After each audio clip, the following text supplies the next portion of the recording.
Halina mga bro at pag-usapan natin to. Ang ganda nga ng inilalaro ngayon ni LeBron James. Nakagawa siya ng history sa pagtala niya ng 4 na magkakasunod na triple-double nitong linggong ito. At nang maglaro ang Los Angeles Lakers sa Smoothie King Center sa New Orleans, kinailangan ni LeBron na maipagpatuloy ang maganda niyang paglalaro at ganun nga ang kanyang ginawa. Pero bago yan mga bro, pag-usapan muna natin to. Nag-init ang ulo ni Doc Rivers nang ang team niya na Milwaukee Bucks ay natawagan ng maling tawag na foul ng mga referees nitong linggo laban sa Charlotte Hornets. Nasa Hornets ang bola at sila ay naghahabol sa isang puntos na kalamangan ng Bucks sa score na 114-113 na may 19.1 seconds na lang ang nalalabi sa oras. Sumalaksak si LaMelo Ball na ang bantay niya ay si Giannis Antetokounmpo sa may bandang itaas ng key na may 10 segundo na lamang ang oras sa game. Tumawag ng foul ang referee laban kay Giannis nang si Ball ay madulas sa kanyang pagsalaksak. Subalit makikita sa mga replays na hindi man lamang nahawakan ni Giannis si Ball. At kahit ang play-by-play announcer ng Hornets ay sinabi na nadulas lamang si Ball sa sarili niya. Nagamit na ng Bucks ang kanilang coaches challenge sa puntong iyon kahit hindi na nila nag-challenge pa ang maling tawag na iyon.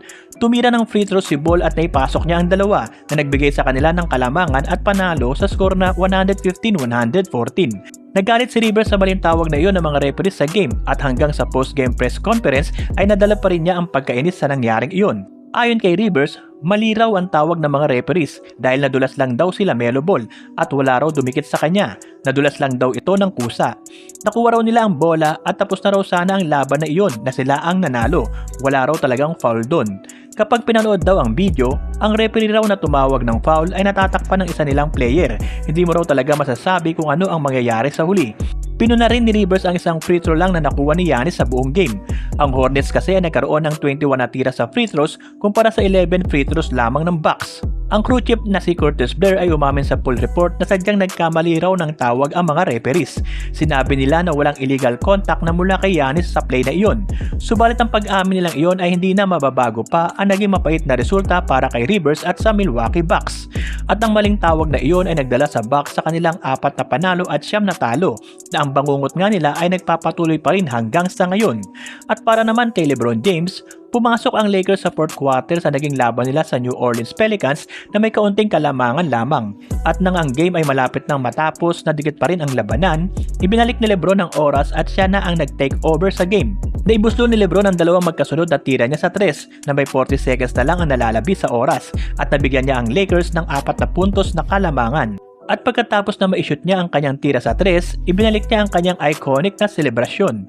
At ang footage ng iconic silencer celebration ni LeBron ay nag-viral sa internet na iyon nga ay pinagkaguluhan ng mga fans.